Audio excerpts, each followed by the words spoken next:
বোনদেরকে বলছি সকলে তো আমার মায়ের বোন বা জাল মা না শাশুড়ি আসছেন এখানে সবাই আমলিক এখানে আমি জানি। আমি কিন্তু আমার জন্মগতভাবে আমি বিএনপি ছিলাম, বুঝছেন। আমি মাহবুব কমিশন আমলে বিএনপি কমিশনার মেম্বার ছিলাম 3 বার। এখন দেশে আসছি ডক্টর করে, কিন্তু এখন আমি মা বোনকে বলছি নিজের ইজ্জত যদি রক্ষা করতে চান আপনারা সবাই বিএনপিকে ভোট দিন। বিএনপি বলে কেউ অবহেলা করবেন না, কেন এখন আমলিক নেই। এটাই বলছি, যেটা আমাদের মাতৃ জন্মের কথা। মা বোনরা বলছে যে আমলিককে ভোট দিও, বিএনপিকে দিও না। কিন্তু এখন বর্তমান আমরা আছি এখন বিএনপির হাতে, আমাদের আমলিক নাই। তোমরা সবাই নিজের ইজ্জত যদি বাঁচাতে চাও, নিজের একটা মেয়ে যদি বড় হয় মা বাবার বয় থাকে, কিন্তু এখন বয় নেই। আর এখানে সবাই, এখানে আমাদের মা বাবা এরা সবাই, এদেরকে চিনেন। যদি দূরের মানুষ হতো তাহলে বয় ছিল, এরা দূরের মানুষ না, এখানে আমাদের দেশের মানুষ। কোনো যদি ক্ষতি হয় কিছু হয় আপনাদের ওদেরকে ডাকতে পারবেন। আমরা এখানের মানুষ সবাই, এখানে সবাই একজোট হয়ে 12 তারিখ ভোট দেবেন।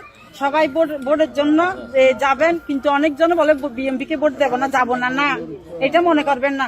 বিএনপিকে দিলে মনে করবেন কোনোদিন আবার আমলিগের হাতে যেতে পারবেন আপনারা। বিএনপিকে চান কিন্তু অন্য দল দেখবেন, কিন্তু নিজের হাতে নিজের কপালে হাত মারবেন। এখানে বিএনপি ছাড়া আর কোনো উপায় আমাদের নাই। এখানে হিন্দু বা মুসলিম হোক সবাই বিএনপিকে চান। আমি বলছি আমাদের এই এলাকার সবাই, আপনারা বিপদের সময় না ফেলে এদেরকে পাবেন। এরা এখানে কাছের লোক, এরা দূরের নাই। কেউ হারিয়ে যেতে পারবেন এখান থেকে, আমাদের হাত থেকে, কেন এগুলো আমাদের দেশের লোক। তাই আমি বলছি মা বোনকে, এখানে মহিলা হইয়ে বা পুরুষ হইয়ে ওই বিএনপিকে দেব না এই কথা আর বলিয়েন না। কেন আমরা এখন একটাই দল, বাংলাদেশে একটাই দল আছে, ওইটাই কোনো দল না। এটা নিজেরাই দল করছে, যে এটাকে কেউ সমর্থন দেবে না ওই দলকে। আমরাই এখন হচ্ছি যে কি সবাই বলো বিএনপি কে চাই, ভোট চাই, ধানের শীষে ভোট দেবে, এটাই আমরা চাই। আমাদের ধানের শীষে তো ধানের শীষ সবাই, আমি বলছি ধানের শীষে টিকে দিলে আপনারা মনে মনে বলছেন যে ধানের শীষ কেন দেব, আগে তো আমরা আমলিক ছিলাম না, এখন আমরা আমলিক। ধানের শীষে আমলিক মনে করবেন কেন?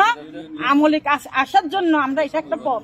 আমরা বিএনপিকে যদি চাই, বিএনপি দেখা 10 বছর বাদ হলে আমাদের নেত্রীকে আবার আনবে, জানেন এটা।